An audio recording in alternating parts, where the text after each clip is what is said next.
5번째 이야기. 이런 건 부잣집 애들이 좀 하면 안 되나?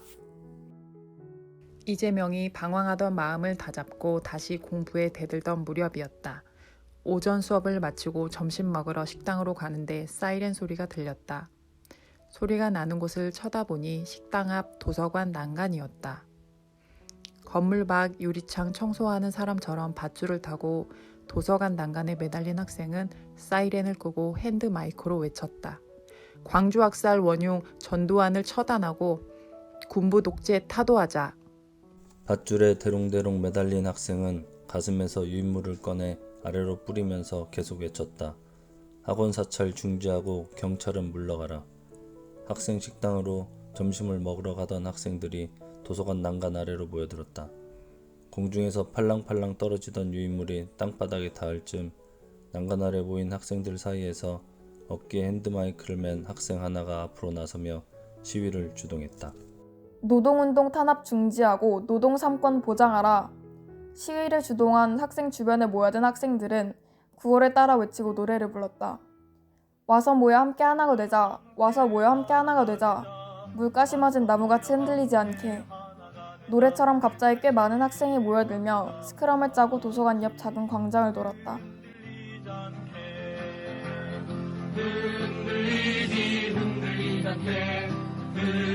흔들리지 않게 물가 심어진 나무같이 흔들리지 않게. 그들은 와서 모여 하나가 되자고 했지만 이재명은 가서 모이지 않았다. 멀찌감치 서서 데모하는 낯선 풍경을 지켜보았다. 군부 독재 타도도 낯설었지만 노동상권 보장도 낯설었다. TV에서 보도하는 의식화된 일부 불순 학생들인가 싶었다. 자기들이 노동에 대해서 뭘 안다고 노동상권 운운하나 싶기도 했다. 데모대 속에는 그가 아는 법대 친구도 몇 명 눈에 띄었다. 그는 식당으로 들어가지 못하고 도서관 난간에 매달려 구호를 외치는 학생과 그 구호를 따라 외치는 학생들을 번갈아 쳐다보았다. 결과가 어떻게 되는지 궁금했다. 그의 궁금증은 20분도 되지 않아 풀렸다. 도서관 유리창을 깨고 난간으로 나온 사복 형사들이 밧줄에 매달린 학생을 끌고 들어갔다. 동시에 사복 형사 수십 명이 사과탄을 집어던지고 곤봉을 휘두르며 시위대로 뛰어들었다. 곧 시위대는 해산되었고 주동자들은 피투성이가 되어 사복 형사들에게 개처럼 질질 끌려갔다. 이재명은 그날 점심 도시락을 먹지 못했다. 왠지 태연이 밥을 먹어서는 안 될 것 같았다. 다음날 학교에는 어제 시위를 주동한 학생이 문예청작과 체육교육과 학생이라는 소문이 나돌았다. 대학 본부와 형사들의 편에 곧잘 섰던 체육과 학생이 데모 주동자로 구속된 것은 처음이라고 했다. 며칠 뒤 같은 과 친구 이영진이 그를 보자고 했다. 이영진은 이재명과 시국에 대해 몇 차례 진지하게 토론을 한 적이 있는 친구였다. 두 사람이 가장 크게 부딪힌 부분은 광주였다. 이태 전인 1980년에 일어난 그 일을 이재명은 광주 폭동이라고 하고 이영진은 광주 학살이라고 했다. 모든 신문과 방송은 1980년 5월 광주에서 일어난 일에 대해 처음에는 광주 사태라고 했다가 나중에는 광주 폭동이라고 했다. 공장에 다니던 이재명도 당연히 광주 폭동으로 알고 있었다. 이재명은 군인들이 정치에 개입한 건 잘못이지만 그렇다고 해서 민간인들이 무기를 탈취해서 군대에 대항한 것 또한 잘못이라고 했고, 이영진은 비무장의 시민을 계엄군이 먼저 무참히 학살했기 때문에 광주 시민들이 자위를 위해 어쩔 수 없이 무장한 정당 방위라고 주장했다. 닭이 먼저냐 달걀이 먼저냐를 놓고 입씨름을 하다 결국 이견을 좁히지 못하고 서먹서먹하게 돌아섰던 이영진이었다. 이재명은 며칠 전 시위대 속에 있던 이영진을 보았었다. 이영진이 그를 데리고 간 곳은 학생회관 안에 있는 동아리 방이었다. 이영진은 정통예술반 전반이라고 줄여 부르는 동아리의 회원이었다. 거기서 이영진은 이재명에게 광주 학살 현장을 담은 비디오를 보여주었다. 비무장의 시민을 대낮에 잔인하게 학살하는 장면이 담긴 그 비디오는 이영진의 주장이 100% 사실이라는 것을 증명해 주었다. 폭도는 광주 시민이 아니고 군부 독재 정권이었다. 이재명은 굳어있던 의식의 껍데기가 갈라지며 깨지는 소리가 들리는 것 같았다. 너무 잔인해서 고개를 돌려 했던 장면이 며칠 동안 눈앞에 어른거리며 이재명을 괴롭혔다. 그동안 전두환 정권과 언론에 속아온 것이 창피하고 분했다. 이영진은 이재명에게 부당한 현실과 불의한 정권에 맞서 싸우는 동아리 전반에 들어와서 함께 활동하지 않겠느냐고 물었다. 이재명은 이영진에게 되물었다. 넌 노동자들의 한 달 월급이 얼마인지 알아? 대학교에 다니는 너희들이 노동자들이 당하는 부당한 현실이 어떤 것인지 알기나 하고 노동상권 운운하느냐는 반문이었다. 공장에 따라 다르긴 하지만 한 6, 7만 원 정도 할걸? 의외로 이영진은 그걸 알아맞혔다. 좀 아네. 그러면서 이재명은 이영진에게 물었다. 노동자들 월급이 얼마인지 어떻게 알았어? 내 동생이 공장에 다녀. 이재명은 공장에 다니는 재욱이가 떠올랐다. 착잡한 표정을 짓는 이재명에게 이영진이 되물었다. 안 그랬으면 내가 여기 왔겠어? 이영진도 손호장 학생 B급이었다. 손호장 학생 B급만 되어도 대한민국에서 가지 못할 대학이 없었다. 손호장 학생 B급은 손호장 학생 A급과 마찬가지로 3학년까지 등록금을 전액 면제받았지만 특대 장학금은 손호장 학생 A급보다 5만 원이 적은 월 15만 원이었다. 학력고사 석차 전국 2000등대인 이재명은 선호장 학생 A급이었고 전국 석차 5000등대였던 이영진은 선호장 학생 B급이었다. 집안 형편이 그러면 데모하면 안 되지 않아? 죽은 사람들도 많은데 뭐. 2해 전에 광주에서 학살당한 사람들을 말하는 것이었다. 야, 넌 공부하고 운동 같은 건 부잣집 애들이 좀 하면 안 되냐? 학력고사 성적 전국 5000등대로 특대 장학생이 된 이영진도 얼마든지 사법고시를 노려볼 수 있었다. 전라도 출신인 이영진은 씩 웃으며 덧붙였다. 특대 장학금 받아서 매달 부모님 생활비로 5만 원씩은 보내. 재명이는 명석한 데다가 공장 노동자 출신이라는 소문이 돌아서 계속 주목했지요. 이재명 대학 동기 이영진. 내가 운동을 같이 하자고 했을 때 재명이는 지금은 같이 하기 어렵다고 대답했어요. 미안하다면서 자기는 사법고시 붙은 다음에 판검사 안 하고 변호사로 우리와 함께 하겠다고 했어요. 다른 사람이 그렇게 얘기했으면 내가 안 믿었을 텐데 재명이는 정말 그럴 거라고 믿었어요. 재명이가 빈말하고 약속 안 지키는 친구들을 아주 경멸한다는 걸 난 알고 있었어요.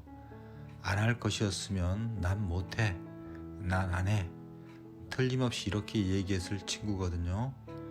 재명이는 술자리에서 했던 안 지켜도 될 약속도 자기가 했으면 손해를 무릅쓰고 지키고 마는 친구니까요. 이영진은 민정현정에게 제가 사람 보는 눈이 좀 있어요 하고 자신만만하게 말했지만 인터뷰가 끝난 다음 밥을 먹으면서는 이렇게 말을 바꿨다. 사실 그때 재명이가 나한테 한 약속을 정말 지킬까 하는 의구심이 아주 없지는 않았어요. 그런데 정말 자기가 한 말을 지키더라고요. 이재명은 미안했지만 이영진의 포섭에 응하지 않았다. 그러나 약속을 지키기 위해서 노력했다. 변호사가 되어 어려운 사람을 위해 함께 일하겠다는 약속을 지키려면 우선 변호사가 되어야 했다. 변호사가 되려면 열심히 공부해서 사법고시에 합격해야만 했다. 그의 친구 이영진은 전두환 정권에 맞서 열심히 싸웠고 그는 열심히 공부했다. 만 20세가 된 이재명은 사법고시 응시 자격을 얻었다. 그는 첫 번째 사법고시에 도전해 1차 시험에 합격했다. 그가 대학 3학년이던 1984년 5월이었다. 이재명의 나이 만 20살의 봄날이었다.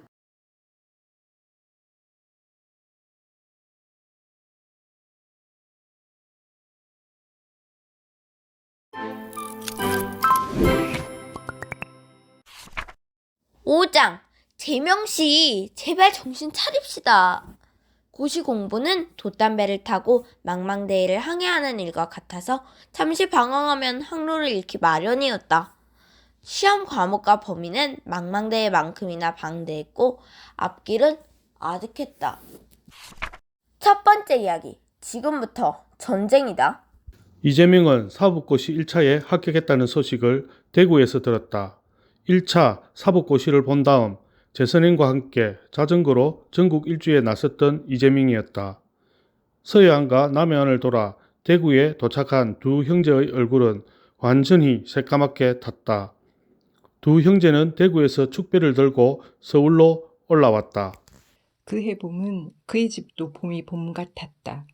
이재명은 사법고시를 보았고 재선형은 공인회계사 시험을 보았다. 아버지는 필생의 과업이었던 집을 장만한 다음 다른 사람처럼 변했다. 예전보다 돈 얘기를 덜 하는 대신 자식들에게 자주 웃어주었다. 어머니에게 함부로 하지도 않았다. 사람이 바뀐다는 것이 신기했다. 이재명은 재영 형이 그에게 자주 했던 말이 떠올랐다. 아버지가 원래부터 그랬던 사람은 아니야. 이재명이 아버지에 대한 불만을 토로할 때마다 재영 형은 이재명에게 그렇게 말했었다. 형이 말한 그 원래 아버지의 모습이 저런 것이었을까? 이재명은 비로소 형의 말을 조금은 믿을 수 있을 것도 같았다. 집이 집 같았고 아버지가 아버지 같았다. 가족들의 입가에도 자주 웃음꽃이 피었다. 사람 사는 것 같았다. 그러나 이재명은 이 평화가 더 큰 부담감으로 다가왔다. 자신이 실패하면 이 평화가 깨져버릴 것만 같은 불안감이 그를 압박했다. 사법고시 1차 합격은 시작에 불과했다. 2차 시험의 관문이 그의 앞에 버티고 있었다. 올해 1차 시험에 집중하느라고 2차 시험은 한 과목을 준비하는 데 그친 이재명이었다. 내년에 남은 2차 시험을 모두 통과하지 못하면 내후년에 1차 시험부터 다시 쳐야 했다. 이재명이 그나마 자신 있는 과목은 민사소송법이었다. 상법도 그가 좋아하는 과목이어서 겁나지 않았다. 시간은 흘러 어제, 아니 그저께 사법시험 2차 발표가 있었다. 수많은 선배들이 합격의 기쁨을 맛보았다. 그 속에서 2차 시험은 한 과목밖에 보지 못한 이 못난 몸이 처량히 울고 있는 것이다. 문제가 심각한 편이다. 내년에는 시험을 꼭 통과해야 하는 당위 속에서 가장 방대한 분량의 민법을 어쩌다 한 번 훑어보고 기가 질렸는지, 어떤 이유인지 모르게 책을 보기조차 싫은 이 처참한 현실을 어이할고 헌법, 민법, 형법, 상법, 민사소송법, 형사소송법, 행정법, 게다가 국민윤리라는 엄청난 교과목 속에서도 가장 방대한 분량을 자랑하는 민법이 날 꾹 눌리게 한다. 이재명 일기 1984년 9월 15일. 당시 심경을 담은 이날의 일기에서 민정현정의 눈길을 끈 것은 필체였다. 대학 3학년이 된 이재명의 필체는 달필에 가까웠다. 특히 대입 학력고사에서 거의 포기했던 한자도 거침없었다. 가장 큰 문제는 민법이었다. 재미가 없는 데다 방대하기까지 했다. 하루 150페이지씩 보아나가도 꼬박 20일이 걸리는 분량이었다. 아무리 궁리해봐도 공부에 왕도는 없었다. 하루에 150페이지씩 떼어나가기로 작정하고 그는 최강의 상대인 민법에 달려들었다. 그는 내년에 있을 2차 시험을 준비하기 위해 신림동에 있는 관악고시원에 들어갔다. 학교 수업은 잘 나가지 않았다. 교수들은 고시를 보는 학생들의 결석에 관대했다. 심지어 어떤 교수는 공부하지 않고 왜 수업에 들어왔냐고 나무라기까지 했다. 법대에서 결석하는 학생들은 두 부류였다. 이재명처럼 고시를 준비하는 학생들과 성적에 개의치 않는 운동권 학생들이었다. 학교에 나가면 한 주가 멀다 하고 시위가 벌어졌고 체류탄과 돌멩이가 난무했다. 군사독재 타도와 민주쟁취, 학원 민주화를 외치는 시위 대열에는 그의 친구 이영진과 박정추, 윤석용이 보였다. 이영진은 이재명을 운동권 동아리인 전반에 가입시키려고 한 동기였고 박정추와 윤석용은 행정학과와 법학과의 학생회장을 맡은 동기였다. 선배인 강도구와 강진웅도 빠지지 않는 얼굴이었다. 교내 방송국인 UBS에 나가는 추왕후는 취재하는 척 하다가 어느 틈엔가는 시위대 안에 들어가 있곤 했다. 이재명은 시위에는 참여하지 않았다. 무서워서가 아니었다. 고시 공부만 하는 그가 감옥에 갈 각오를 하고 불의와 싸우는 친구들 옆에 서서 구호를 따라 외치는 것을 차마 양심이 허락하지 않았다. 하지만 경찰이 체류탄을 퍼부으며 진압에 나서고 여기에 맞서 학생들이 보도블록을 깨뜨려 수석전에 나서기 시작하면 이재명도 뛰어들었다.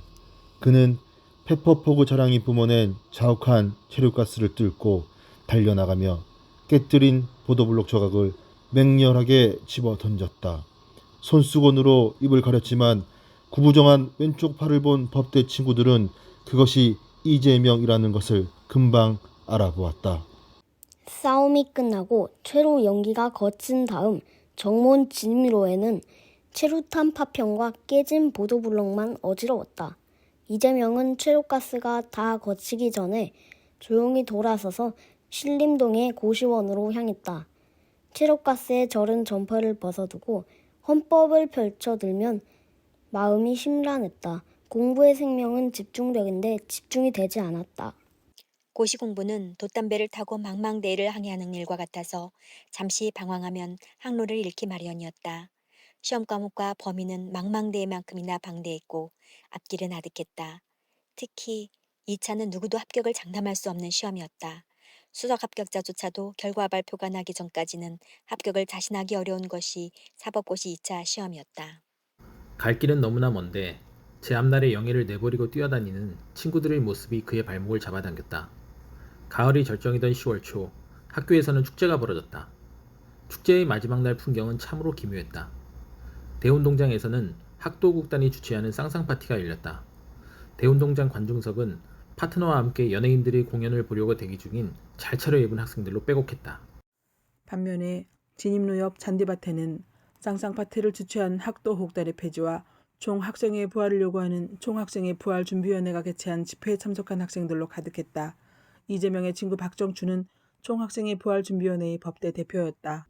의혈 중앙의 깃발을 앞세우고 군부정권 퇴진과 어용 학도호국단 폐지, 민주 총학생회 부활을 외치는 학생들은 정문과 후문을 사이에 두고 경찰과 치열하게 대치했다. 페퍼포그와 돌멩이, 최루탄과 화염병이 난무했다. 특강을 들으러 학교에 갔던 이재명은 이날도 집회에는 참여하지 않고 투석전에만 참전했다. 경찰은 무슨 생각에서였는지 돌을 던지는 학생에게만이 아니라 쌍쌍파티가 열리는 대운동장에도 체루탄을 시원하게 퍼부어 주었다. 아수라장이 된 학교를 빠져나온 그는 법대 동기이자 총학생회 부활준비위원회 법대 대표인 박정추와 같이 막걸리를 마셨다. 박정추도 이영진과 마찬가지로 선호 장학생으로 들어와 특대 장학금을 받고 학교에 다니는 수재였다. 지난 봄까지만 해도 열심히 행정고시를 준비하던 박정추는 어용학도 호국단을 없애고 총학생회를 다시 만들 때까지만 잠시 고시책을 옆으로 밀어두겠노라고 했다. 이재명은 그를 말릴 수도 격려할 수도 없었다. 취하도록 마신 그는 버스에서 내려 신림동 고시원으로 걸어 올라가다 책이 든 가방을 벗어 길바닥에 내팽개치고야 말았다. 재명이하고 같은 관악고시원에서 내가 공부할 때였어요. 이재명 관악고시원 선배 최원준. 밤에 고시원 앞에 나와서 담배를 피우고 있는데 누가 잔뜩 취해서 가방을 발로 툭툭 차면서 올라오길래 별놈이 다 있다 싶어서 보니까 재명이었어요. 너무 안 됐더라고요. 어린 나이에 얼마나 공부하는 게 힘들면 저러겠나 싶은 생각이 들어 마음이 짠했어요. 고시 공부가 얼마나 외롭고 힘들고 부담스러운 일인지 해보지 않은 사람은 잘 몰라요. 1차가 되면 된 대로 안 되면 안 된 대로 어렵고 나이가 어리면 어린 대로 나이가 들면 든 대로 힘든 게 고시 공부예요. 성균관대를 졸업하고 고시 공부를 하던 최원준은 이상하게 이날 보았던 이재명의 모습이 오랫동안 눈에 밟혔다며 그를 더 눈여겨보고 동생처럼 아끼게 되었다고 현정에게 회고했다. 이재명도 신림동의 고시원 세 곳을 따라다니며 같이 공부한 최원준이 자기가 형처럼 따른 고시원 선배였다고 민정에게 회고했다. 이재명은 마음을 다잡고 최원준의 조언을 참고해서 2차 시험 계획을 다시 정리해서 1984년 11월 16일 일기장에 이렇게 적어두었다. 1. 민소법, 민사소송법 하는 것 조금 더 열심히 하고 2. 상법은 틈틈이 보고 3. 민법은 여유가 생기면 한 번씩 살펴보고 4. 형소법은 쉽다니까 통과 5. 헌법도 그렇고 6. 형법도 잠깐 보면 되고 7. 행정법도 그리 어렵지 않으니까 괜찮고 8. 윤리도 몇 번만 보면 될 것 같고 너무 걱정하지 말자. 그래도 걱정이 되었다. 이재명은 4학년이 되었고 올해 2차에 합격하지 못하면 고시를 계속하는 것이 불가능했다. 학교에서 지급하는 특대 장학금도 3학년으로 끝이 났다. 다행히 학교에서는 졸업할 때까지 월 10만 원은 준다고 해서 올해 시험까지는 버틸 수 있게 되었다. 하지만 내년부터는 돈 나올 곳이 없었다. 돈만 문제가 아니었다. 가족과 친척은 물론 법대의 교수님들도 대부분 그가 올해는 2차에 합격할 것으로 믿었다. 만약 떨어진다면 사법고시 합격해서 어려운 사람들과 함께 하겠다고 한 친구들과의 약속은 또 뭐가 되는가. 이재명은 일기장에 대고 외쳤다. 한번 떨어져 볼래? 정신 차려라 재명아. 재명씨 제발 정신 차립시다. 떨어지더라도 최선을 다해야 후회는 없을 것이 아닌가. 이재명은 불규칙해진 생활습관부터 바꾸었다. 밤에 자고 낮에 공부했다. 사법고시 2차 시험 날짜가 100일 앞으로 다가왔다. 과목당 공부할 수 있는 시간은 10일 정도였다. 열심히, 하나도 열심히, 둘도 열심히, 셋도 열심히, 처음부터 끝까지 무조건 열심히 하자고 이재명은 자신을 다잡았다. 지금부터 전쟁이다. 처절히 싸우겠다. 오직 할 수 있다는 신념이다. 비록 지더라도 후회는 없어야 한다. 처절히 하리라. 이재명 일기 1985년 5월 20일. 올해 떨어지면 문제가 심각해도 이만저만 아니었다. 지금도 학교에서 주는 10만 원으로 겨우 고시원 하숙비 내고 용돈은 재영이 형에게 신세를 지고 있는 처지였다. 1985년 7월 12일 사법고시 3차 시험이 끝났다. 잘 본 것 같았다. 특히 걱정했던 민법도 무난하게 답을 썼다. 홀가분했다. 이재명은 자전거를 타고 다시 전국 일주를 떠났다. 이번에는 혼자였다. 작년에는 서해안을 타고 내려갔는데 올해는 동해안을 타고 내려갔다. 남해와 서해를 돌아 18일 만에 집으로 돌아왔다. 고시원 선배인 최원준 형의 삼천포 고향집에서 사흘을 맛있게 얻어먹으며 쉰 것을 빼고는 매일 쉬지 않고 달린 강행군이었다. 시험 결과 발표를 기다리는 이재명에게 아버지는 공인중개사 시험을 보라고 권했다. 폐해 이상으로 병원에 입원했던 아버지는 마음이 매우 약해져 있었다. 그에게 사법고시 낙방에 대비하라는 것인지 그가 딴 공인중개사 자격증을 걸어두고 아버지가 중개사 사무실을 열겠다는 것인지 알 수 없었다. 공인중개사 시험이 어렵진 않겠지만 그것도 공부였다. 이재명은 웃어 넘겼다. 공부라면 진절머리가 났다. 사법고시 2차 시험 합격자 발표가 났다. 이재명, 그의 이름은 없었다. 그는 자신의 눈을 믿을 수 없었다. 시험을 잘 보았고 내심 합격할 것이라고 자신하고 있었던 이재명이었다. 충격이었다.